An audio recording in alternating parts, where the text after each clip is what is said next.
విమానంలో మానవతా దృక్పథంతో ఓ చిన్నారికి సహాయపడిన తెలంగాణకు చెందిన ఓ దళిత ప్రవాసి భాష రాకపోవడంతో పరాయి దేశంలో బందీ అయ్యాడు. సౌదీ నుంచి తెలంగాణ వస్తూ చెయ్యని తప్పుకు శ్రీలంకలో నేర శిక్షా స్మృతితో పాటు అంతర్జాతీయ విమానయాన చట్టాలతో ఇరుక్కుని విలవిలలాడుతున్నాడు.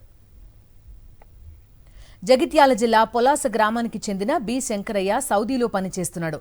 గత నెల 12న ఆయన రియాద్ నుంచి హైదరాబాద్కు శ్రీలంక విమానంలో బయలుదేరాడు.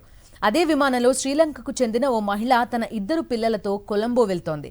భాష రాకపోవడంతో చలి కారణంగా విమానం క్యాబిన్లోని దుప్పటి తీసి పాపకు కప్పాలని ఆమె తనను కోరినట్టుగా భావించిన శంకరయ్య దుప్పటి తీసి పాపపై కప్పాడు. దీంతో తన పాప పట్ల శంకరయ్య అనుచితంగా ప్రవర్తించాడని ఆమె విమాన సిబ్బందికి ఫిర్యాదు చేసింది.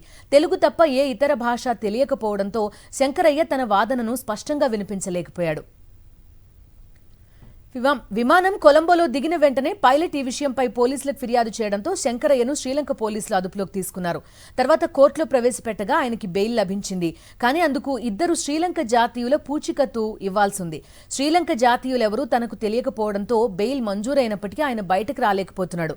తెలంగాణ ప్రభుత్వం చొరవ చూపి తన భర్తను తీసుకురావాలని శంకరయ్య భార్య గంగలక్ష్మి కన్నీటి పర్యంతమవుతున్నారు. పోలీసులు ఇట్లా పట్టుకున్నారు.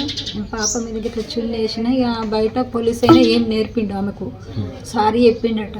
ఆమె ఒప్పుకుంటే పోలీస్ అయినా ఆమె పక్కకు దూరం ఉంచి ఈయన మా భర్తను దూరం ఉంచి ఆమెకి అన్నీ ఏదో చెప్పిండట పోలీస్ అయినా. చెప్తే ఇక కథం ఇదేం చేసిరన్నది తెలియదు సార్. నాకు సౌదీ నుండి ఇంటికి వస్తుండే, ఇంటికి రంగ శ్రీలంకలో పట్టుకున్నారు. అదే కదా పాప ఇట్లా వాయ ఇచ్చిర్రు అన్నట్టు 2 గంటలు వాయ ఇచ్చిర్రు. అయితే కథం ల్యాండ్ అయిన తర్వాతనే వెంటనే పోలీసులకు ఫిర్యాదు చేసిందట. శ్రీలంకనే అక్కడ అనేనట అన్నీ చెప్పి ఆమెకు అన్ని ఏది అతను నాకు తెలియదు, అతను నాకు సంబంధం లేదు అని చెప్పి తెచ్చిందట పోలీస్ అయిన. అది జరిగింది.